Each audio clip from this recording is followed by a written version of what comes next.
Birincisi, kurban kesildikten sonra en önemli bir kısmını yetimlere, kimsesizlere, ihtiyaç sahiplerine vermektir. İbadetin aslına uygun olan durum da budur. Tabii ki diğer 1/3 olan diğer bir kısmını yakın akrabalara, gelen misafirlere ikram etmek ve diğer 1/3'ünü de ev halkı için ayırmak güzeldir. Fakat ev halkı tamamen fakir.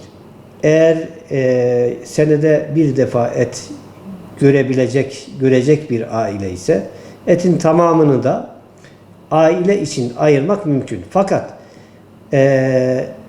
burada fakir de olsa mutlaka yanında, yöresinde, sağında, solunda yetim, muhtaç kimseler varsa az da olsa ikram etmesi Cenab-ı Hakk'ın daha hoşuna gidecektir. Dolayısıyla ibadetin ruhuna daha uygun olan da budur. Değil, bayramlarda sıla-i rahim çok önemlidir. Her zaman önemlidir ama özellikle bayramlarda yakın akrabayı, uzak akrabayı gezmek, dolaşmak, onları hatır etmek, kısaca sıla-i rahim İslam'ın önemsediği, Allah Celle Celaluhu'nun Kur'an'da Müslümanlardan istediği, Peygamber Aleyhisselatü Vesselam Efendimizin teşvik ettiği çok önemli ibadetlerden bir tanesidir sıla-i rahim.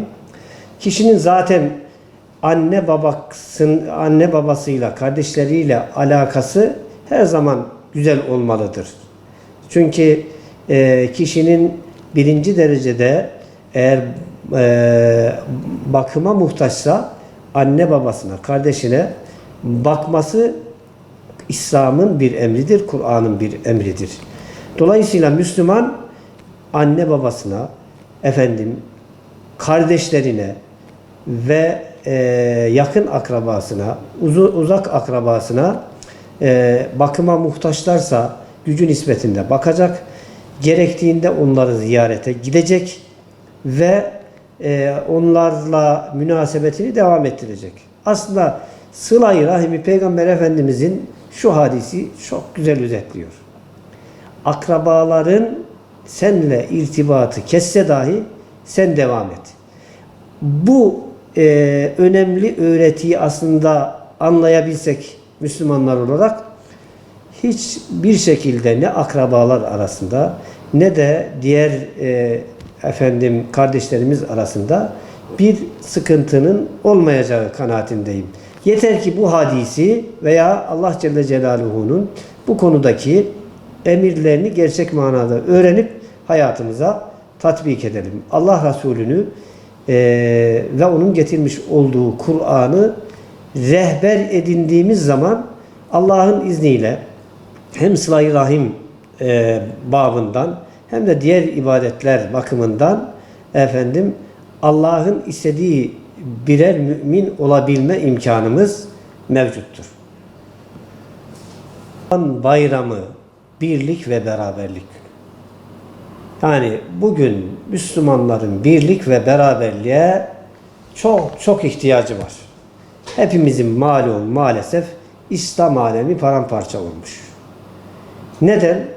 Kur'an'ı ve sünneti tam manasıyla özümsemediğimiz için. Kur'an'a baktığımız zaman ve atasimu bihablillahi cemi'an ve la teferraku.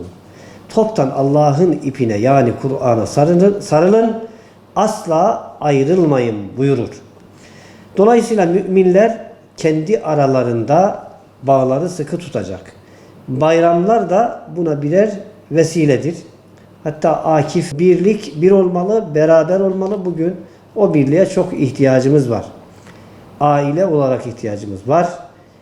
Millet olarak, devlet olarak ihtiyacımız var. İslam alemi olarak çok ihtiyacımız var.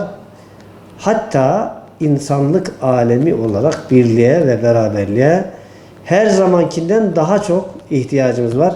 Cenab-ı Hak birliğimizi ve beraberliğimizi bozmasın. Bizleri rızasına layık olan kullarından eylesin.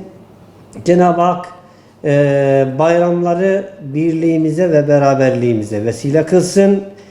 Tüm kardeşlerimizin bayramı mübarek olsun inşallah.